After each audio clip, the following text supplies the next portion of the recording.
If you've been using AI to generate 3D models, you've probably run into this problem. The render looks amazing, you're hyped, you import it into Blender or your game engine, and then it's just a disaster. You spend more time cleaning it up than it would have taken to just model it yourself. That's been the dirty secret of AI 3D generation for a while now. Great for demos, pretty rough for actual production. But today I want to show you something that's genuinely changing that. Hyper3D Rodin. And I don't say this lightly. This is the first AI 3D tool where I looked at the output mesh and actually thought, okay, I can use this. So in this video, we're going to go from zero to a fully production-ready 3D asset, step by step. I'll walk you through the platform, the settings, the generation workflow, and then we'll take that mesh straight into Blender and see exactly what we're working with. Let's dive in.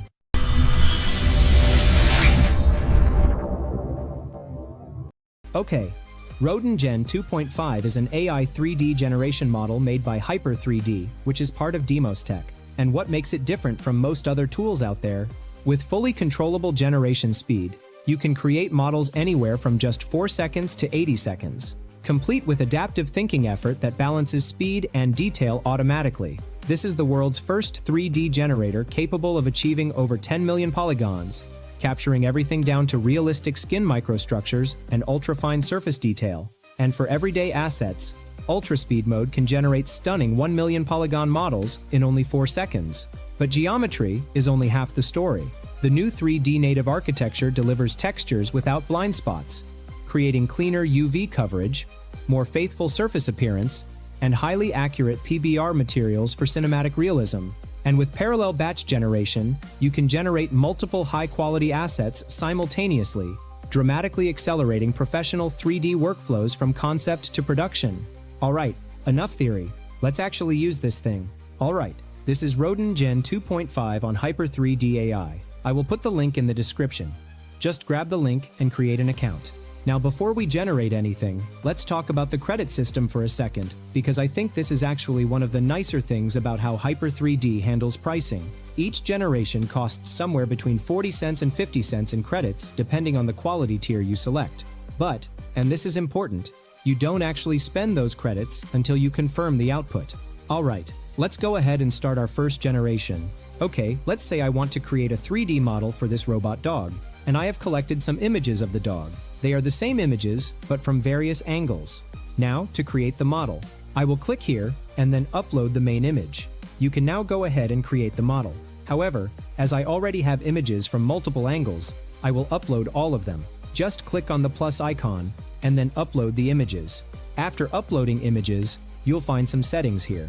First, we have the bounding box control. This lets you define the proportional dimensions of the output mesh. Like, if you know this object needs to fit within a specific scale in your scene, you can set that here in dots. Again, not critical for today, but it's a powerful feature for pipeline-specific work. Next, we have the voxel control net and then the point cloud control net. These are advanced settings. We don't need them now. Alright, now come to the settings from here. You will find geometry presets here. You can select between micro, creative, symmetric, detailed, and soft. And if you want to enter a custom prompt, you can turn on the prompt option from here. However, I don't want to use the prompt and select any preset, so I will skip this time. Now, under the Generate button, you can change the Rodin version and set the quality. I will go with the latest version. Now set the quality. You've got options here. Extreme low, low, medium, high, and high pack. And here's how I think about these. Low is great for quick concepting. If you're iterating on a design and just want to see what something looks like in 3D, this is your go-to. It generates fast, and it's cheaper. Medium is kind of your sweet spot for most use cases. Game assets, portfolio work, things you're going to actually use. High is where it gets really impressive, and I want to come back to this in a minute because with a more complex model, the difference is genuinely striking. And high pack is high quality but with an additional high-resolution texture pack baked in. Useful if you need that extra texture fidelity for things like cinematics or close-up renders. For this first generation, let's go with extreme high so we can get the best result. Okay, now hit the Generate button.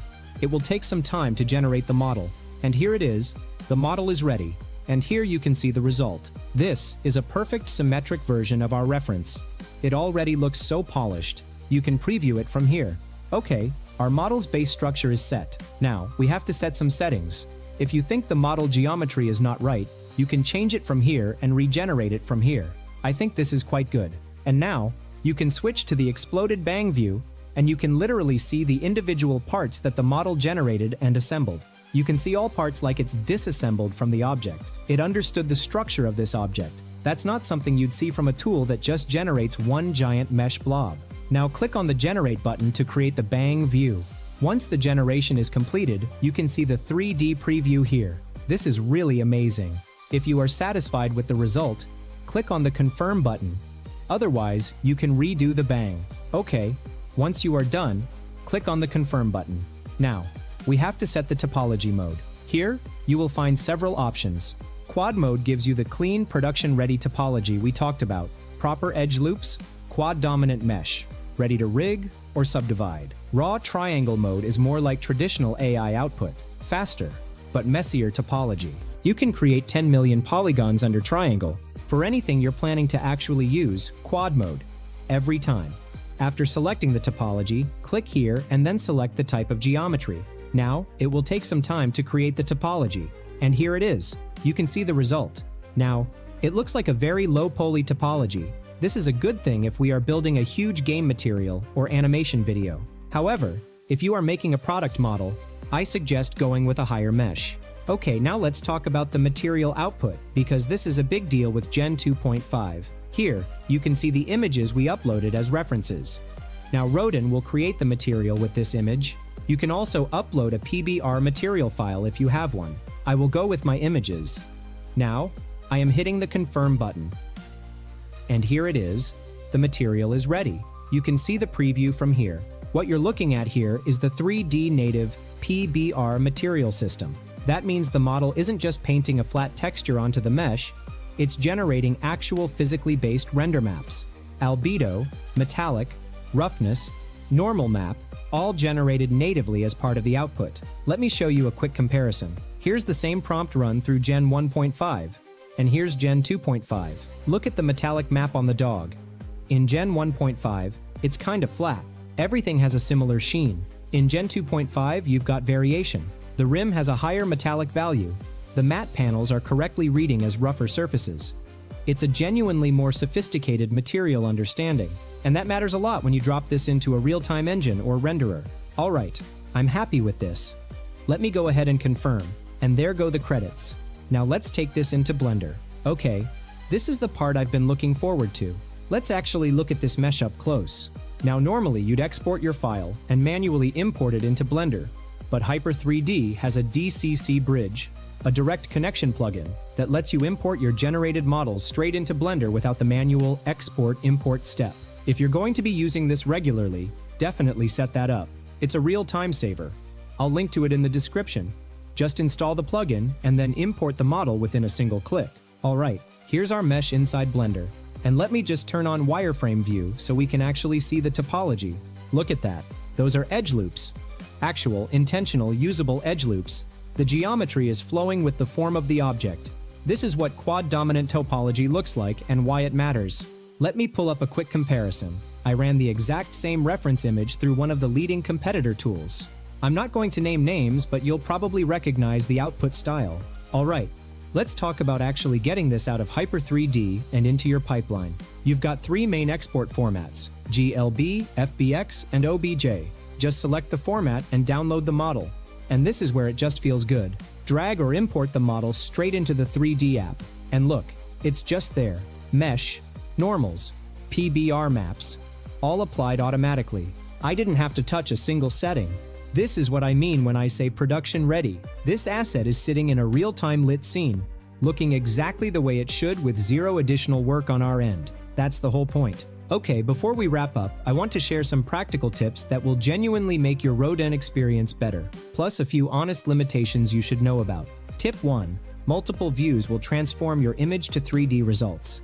I mentioned earlier that a clean single image works well, and it does.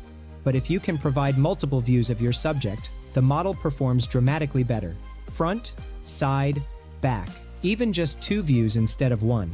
Gives the model a much clearer picture of the object's 3-dimensional structure. Tip 2. Clean background, single subject, good lighting. That's your ideal reference image. If you're using an image from the internet or a photo, the cleaner the better. Tip 3. Know when to use Hypack. Hypack is fantastic, but it's a meaningful cost increase over standard high. The cases where it's really worth it: cinematics, close-up hero shots, product visualization, anywhere you're going to be rendering up close at high resolution.